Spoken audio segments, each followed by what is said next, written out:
Thank you very much for checking out this presentation. I am presenting our research on an issue of video game regulation.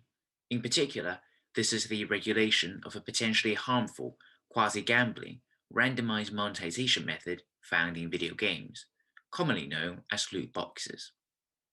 Over the last 3 years, loot boxes have faced public controversy and scrutiny by regulators due to their similarity with gambling. So what is a loot box? Loot boxes are virtual consumable items in video games that can be opened by players to obtain randomized rewards of variable in-game and real-world value. They can take on many different virtual forms, such as treasure chests, car packs, or prize wheels. Our research focuses on paid loot boxes that require money to buy. These are seemingly more harmful as they can directly cause overspending of real money by players. Some games allow for player trading, enabling loot box rewards to be transferred between players. These systems may enable players to sell in-game items for real-world money. This means that these loot box rewards gain real-world monetary value. What can loot box rewards do? Some rewards are just cosmetic.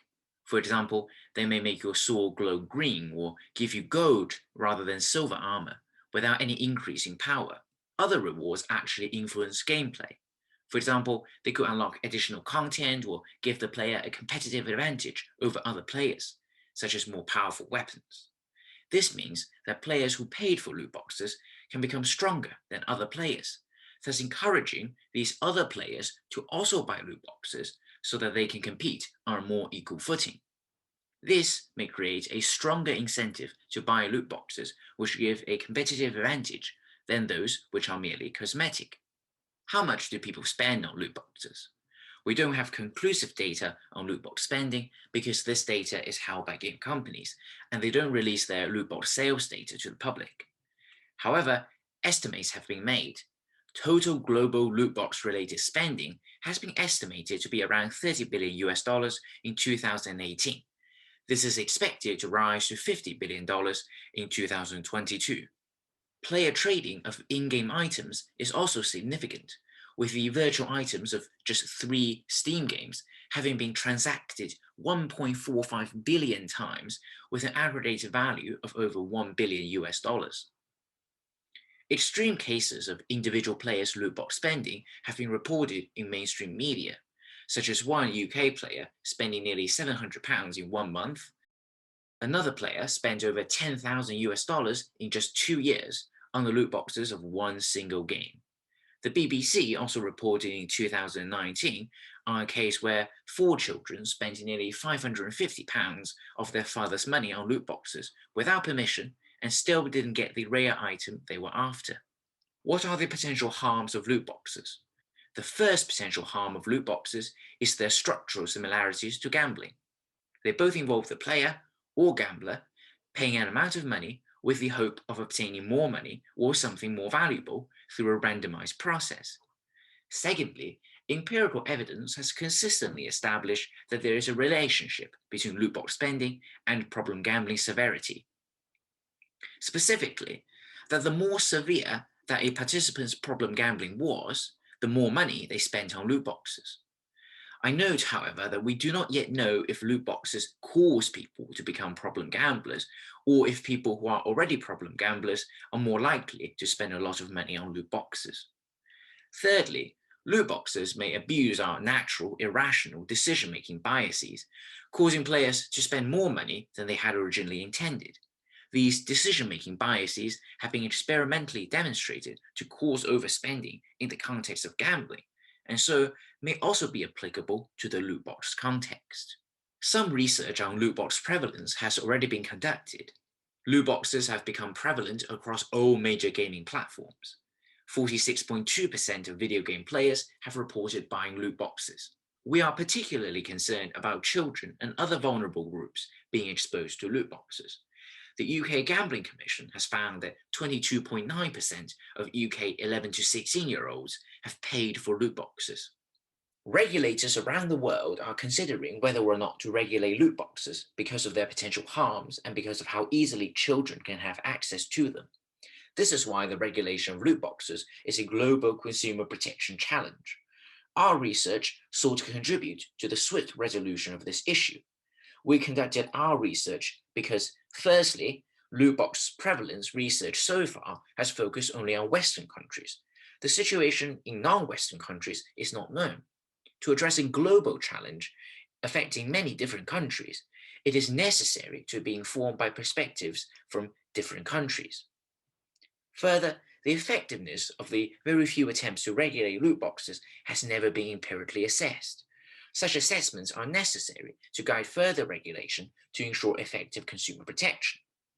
As of now, the People's Republic of China is the only country to regulate loot boxes through a consumer protection measure. China requires video game companies to disclose the probabilities of obtaining randomized loot box rewards.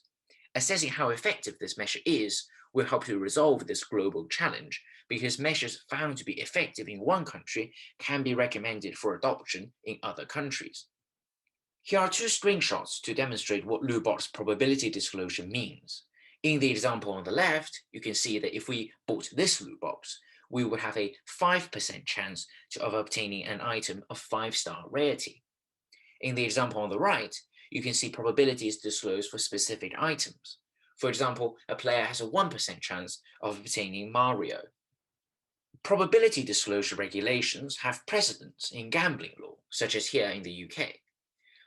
Prior research on disclosure-based regulation in other industries found that companies often do not disclose information in the most effective ways, so their ability to improve and inform the choices made by consumers becomes limited. For example, UK alcohol companies have not always met their voluntary pledges around health warnings. When used ineffectively or even perversely, these measures could even end up inhibiting informed consumer choice. For example, if the probability disclosures are hidden away at places where players are unlikely to be able to find. This is why it is important to assess the effectiveness of loot box probability disclosure regulations. We do not know if video game companies will behave in a socially responsible manner. On the prevalence of loot boxes in China, we found that 91 of the 100 top grossing iPhone games contained loot boxes. This is significantly higher than the 59% found in the UK. We also found that 90.5% of games deemed suitable for children aged 12 and above contained loot boxes in China. This is again much higher than the 58.9% found in the UK. As to compliance with loot box probability disclosure regulations, 4 of the 91 top grossing iPhone games containing loot boxes did not appear to have disclosed probabilities. Chinese law gives a wide discretion to video game companies and recognizes as compliant if A, a disclosure is made on the loot box's in-game purchase screen, or B, on the game's official website, or C, at both locations. We found that 61.5% of games disclose only one of either location, compared to 34.1% of games which disclose at both locations. Disclosing at both locations would have provided players with 2 alternative methods to access the disclosure, and therefore would have made the disclosures more accessible than only disclosing at one location, and thus would have allowed as many players as possible to find the disclosure. However, a majority of video game companies fail to do this. For this reason, we argue that video game companies fail to maximize consumer protection. Even within the category of in-game disclosures, the method and accessibility of disclosure is extremely varied. I will take us through examples of each category, from those considered most accessible to those considered least accessible. 9.6% of in-game disclosures actually display the probabilities straight away on the purchase screen without requiring any interaction from the player. 11.5% used a small generic symbol, such as this question mark in the top right-hand corner, but labeled it with the words probabilities in order to show that it led to the probability disclosure.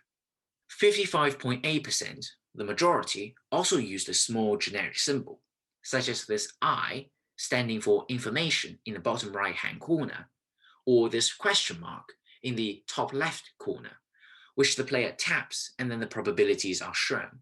These are less prominent than the previous disclosure category where the symbols also stated probabilities. 15.4% of in-game disclosures began with a small generic symbol, but then require some extra steps.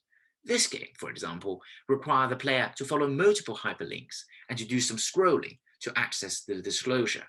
Not all players may end up completing all these steps.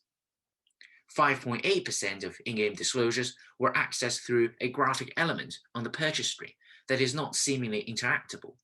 This game, for example, unexpectedly requires players to tap an incense burner which looks like part of their background in order to access the probability disclosure. Finally, 1.9% of in-game disclosures could only be accessed by chatting with a customer support bot found in the game settings. This is quite clearly removed from the loot box purchasing process. Also note that the game is entirely in Chinese, but the customer support bot is only in English. We can see in the second panel that the bot does not actually understand if you request the probabilities in Chinese. If a determined player does finally manage to access the disclosure, we can see in the right-hand panel that they will be faced with a daunting and almost ineligible format. Now, I will also show you examples of the various categories of disclosures made on the game's official websites. 9.1% of website disclosures had links on the homepage itself, which takes you to the probability disclosures. 1.5% of website disclosures were published under a separate tab dedicated to probabilities, which is quite obvious for the player to identify as it is shown on the homepage. 3% of website disclosures were made available under the News tab, but were pinned to the top of other news posts, making them rather prominent. 78.8%, the vast majority of website disclosures, published the probabilities for their loot boxes under a News tab, but then listed them chronologically along with other posts. This means that older posts containing the disclosures are buried under newer posts. Therefore, players may have to do a lot of scrolling and clicking to go through the list before they find the probabilities they are looking for. Also, many games have several loot boxes, and each loot box's probabilities are disclosed individually within this chronological list of news in its own separate blog post, making it even harder to find individual disclosures for specific loot boxes. Finally, 7.6% of website disclosures were not accessible at all when navigating the website from the homepage. Unless the player somehow already knew the URL, they would have to use a search engine to find the disclosure. To summarize, video game companies fail to maximize the visibility of probability disclosures. In terms of in-game disclosures, we consider the loot box's in-game purchase page as the starting point. We considered an in-game disclosure as reasonably prominent if the player can access the disclosure by searching for the words probabilities on that particular page. Only 21.2% of in-game disclosures were either displayed automatically on the purchase screen or were accessible by pressing a button referencing the words probabilities in Chinese. Automatically displayed disclosures are clearly the most accessible form of in-game disclosure, as it ensures that every player who may purchase a loot box is made aware of the probabilities of obtaining the rewards. For official website-based disclosures, we consider disclosures which can be accessed if the player searched for the words probabilities on the official website's homepage as reasonably prominent. This meant that only 10.6% of website-based disclosures were reasonably prominent. In short, video game companies fail to maximize the visibility of probability disclosures. Such suboptimal compliance is bound to negatively affect the effectiveness of the consumer protection provided by the regulation.